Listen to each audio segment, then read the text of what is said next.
पश्चिम बंगाल की जिस घटना को लेकर आज पूरा देश आहत भी है और आक्रोशित भी है, उसके ऊपर सर्वोच्च न्यायालय ने जो सवाल किए हैं वो लोकतंत्र और सरकार चलाने वालों की मानसिकता और नैतिकता के ऊपर उठे हुए गंभीर सवाल हैं।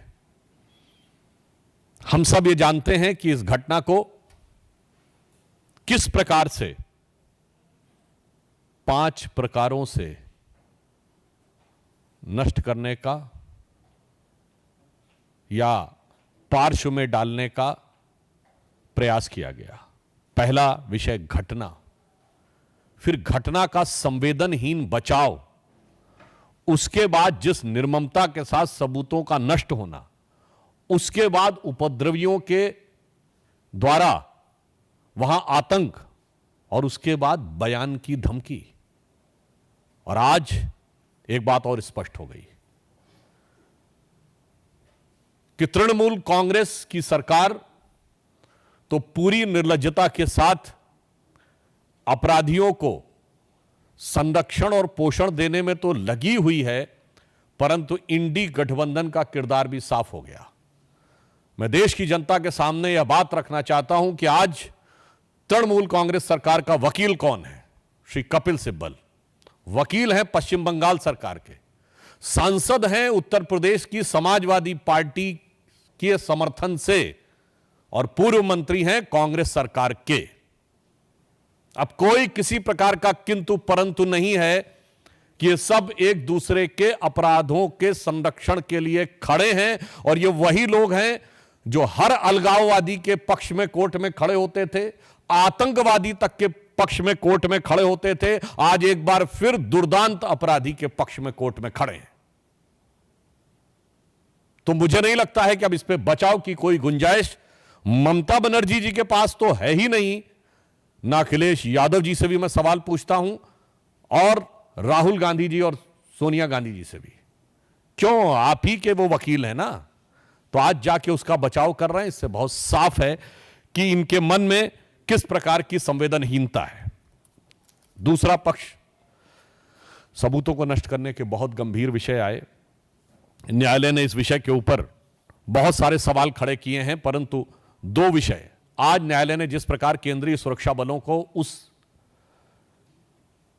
कॉलेज की सुरक्षा देने का निर्णय लिया है, इससे बहुत साफ हो जाता है कि पश्चिम बंगाल की सरकार और कोलकाता पुलिस की जो नैतिक आधार था वो स्वतः ध्वस्त हो गया। दूसरा जो एक नया पक्ष प्रकाश में आया है कि पीड़िता अपनी डायरी लिखती थी और वो अपने पिताजी से उसको साझा करती थी और उसके बहुत से पन्ने और उस दिन के पन्ने गायब हैं। सबूतों की तो ऐसी श्रृंखला है कि उस विषय के ऊपर क्या बोला जाए ये कहने में, आपने देखा कि प्रिंसिपल का ट्रांसफर हो, उसको दूसरे का कॉलेज में बहाली हो, 40 से अधिक डॉक्टरों का आनन फानन में ट्रांसफर, पीड़िता के शव को सौंपने के कई घंटे बाद एफआईआर, समय से पहले उसे जला देना, डायरेक्टर से पूछताछ न करना, और उससे अधिक गंभीर बात, जो प्रश्न पूछ रहा है उसके ऊपर कार्रवाई हो रही है। मैं एक नैतिक सवाल भी पूछना चाहता हूं कि सोशल मीडिया या वक्तव्य में यदि कोई भी व्यक्ति बयान दे देगा, सर्वोच्च न्यायालय ने इसका भी संज्ञान लिया है, तो जिस प्रकार से कार्रवाई आवश्यकता थी कि कठोर कार्रवाई यह सरकार करती उन लोगों के विरुद्ध जिन्होंने यह कार्य किया था, उल्टे कार्रवाई उन पे हो रही है जो कि इंसाफ की मांग उठा रहे हैं। चाहे 23 वर्षीय पॉलिटेक्निक की छात्रा सागनिका लाहा ने इस घटना को लेकर सरकार पे हमला किया तो उसको गिरफ्तार करने की कार्रवाई कर दी गई। भवानीपुर में एक छात्रा ने यह विषय को उठाया तो पश्चिम बंगाल सरकार ने उसे गिरफ्तार कर लिया, 18 वर्षीय छात्रा कीर्ति शर्मा को।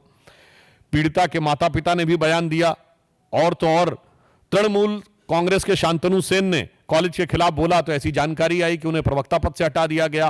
और तो और स्वयं उनके सांसद सुखेंदु शेखर ने जब यह प्रश्न उठाया तो उनसे पुलिस जवाब तलब करने लगी। हमारे सांसद से कर रही है, वो तो उनकी प्रवृत्ति हमेशा से पता है, पर आप सोचिए कि अपने सांसद और अपने नेताओं पर भी कार्रवाई कर रही है। यह एक बहुत बड़ा सवाल उठता है। यह दर्शाता है, मैं देश के लोगों से कहना चाहता हूं कि इस बात को सोचिए कि इन पे तो कार्रवाई कर रही है, और उससे अधिक दुखद और दुर्दांत बयान उनके नेता दे रहे हैं।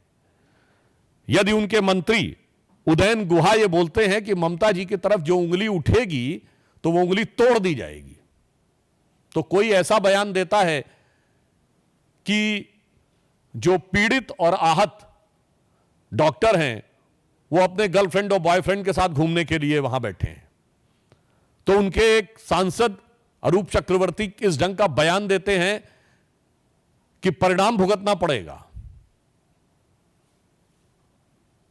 मैं देश के लोगों से पीड़ा और गंभीरता के साथ अपनी पार्टी की तरफ से कहना चाहता हूं कि आप सोचिए कि संविधान कितने बड़े खतरे में है आज पश्चिम बंगाल में। आप कल्पना करिए कि यदि इनकी कहीं सरकार होती केंद्र में तो उंगली तोड़ दी जाती, जो इनके मंत्री ने कहा है, उदयन गुहा ने, जो संदीप चक्रवर्ती ने, अरूप चक्रवर्ती ने कहा है, तो परिणाम भुगता दिया होता। आज सर्वोच्च न्यायालय और केंद्रीय बलों के हस्तक्षेप के बाद यह स्थिति है, तो मैं यह बात जिम्मेदारी के साथ कहना चाहता हूं। और आप देख रहे हैं कि इंडी गठबंधन के दलों में जो दुरभिसंधि है कि कांग्रेस के पुराने नेता, सपा के वर्तमान सांसद, सपा के समर्थन से बने वर्तमान सांसद तृणमूल कांग्रेस के वकील हैं, जिनकी ख्याति अपराधियों और अलगाववादियों का समर्थन करने की है। अर्थात अब बहुत साफ हो गया है कि संविधान इंडी गठबंधन की सरकारों में खतरे में है। और सिर्फ संविधान ही नहीं खतरे में है, जान और जहान भी खतरे में है और मान सम्मान भी खतरे में है। परंतु हम यह आश्वस्त करना चाहते हैं कि केंद्र सरकार कोई कोर कसर उठाकर नहीं रखेगी कि पीड़ित परिवार को न्याय सुनिश्चित हो सके। और इसके लिए चूंकि सर्वोच्च न्यायालय ने स्वतः संज्ञान ले लिया है, तो जो कानूनी प्रक्रिया है वो तो न्यायालय के दिशा निर्देश में चलेगी। उसमें जो भी सक्रिय, सकारात्मक और त्वरित सहयोग, means assertive, active and fast contribution which will be required on the part of the government, they will provide। और पूरे देश भर में चिकित्सकों के मन में जिस प्रकार का आक्रोश और वेदना है, हम उसके साथ हैं। और फिर हम साफ ये कहना चाहते हैं कि राहुल गांधी जी, ये मोहब्बत की दुकान में कैसे कैसे नफरती सामान है। आप सोचिए, उत्तर प्रदेश के कन्नौज से लेके कोलकाता तक जो कुछ हो रहा है, यदि इनकी किसी कारणवश केंद्र में सरकार होती तो दृश्य कितना खौफनाक होता।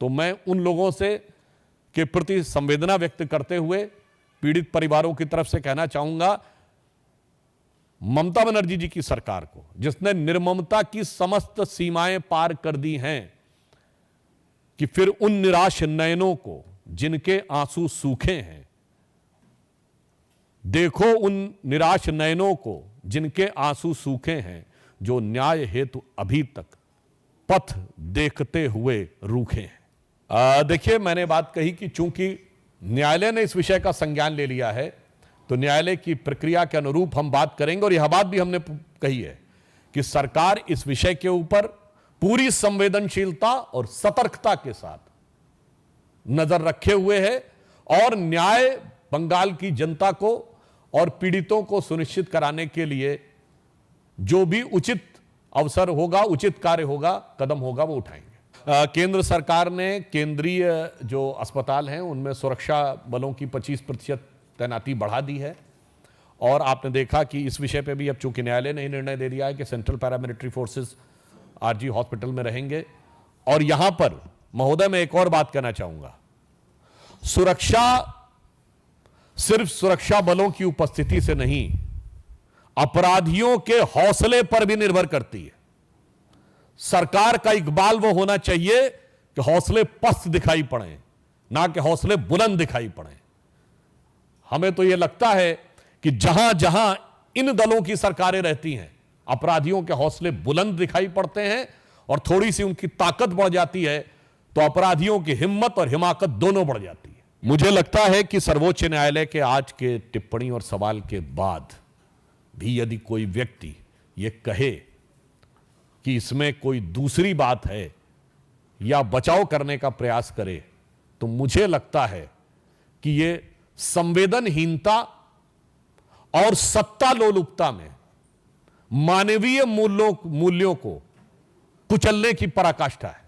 मैं पुनः कह रहा हूं, संवेदनहीनता, इनसेंसिटिविटी और सत्ता लोलुपता में, in the lust of power, मानवीय मूल्यों को दमित करने की, to crush the human values, it is an extreme of that. Rahul Gandhi ji और उनके खानदान की जो खानदानी विरासत है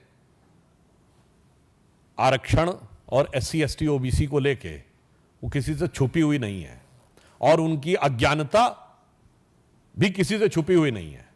मैं राहुल गांधी से पूछना चाहता हूं, वो उस समय बहुत बोल रहे थे ना कि उनको इतने सेक्रेटरी नजर नहीं आते। अभी हमारे कैबिनेट सेक्रेटरी बने हैं, किस बैच के हैं? राहुल गांधी को ना पता तो बताए, 1987 बैच के। मैं राहुल गांधी से सवाल पूछना चाहता हूं कि 1987 में आपकी पार्टी नहीं, आपके पिताजी की सरकार थी, बताइए कितने SC ST OBC थे उस समय आए थे? क्यों आरक्षण नहीं दिया था आपने OBC को?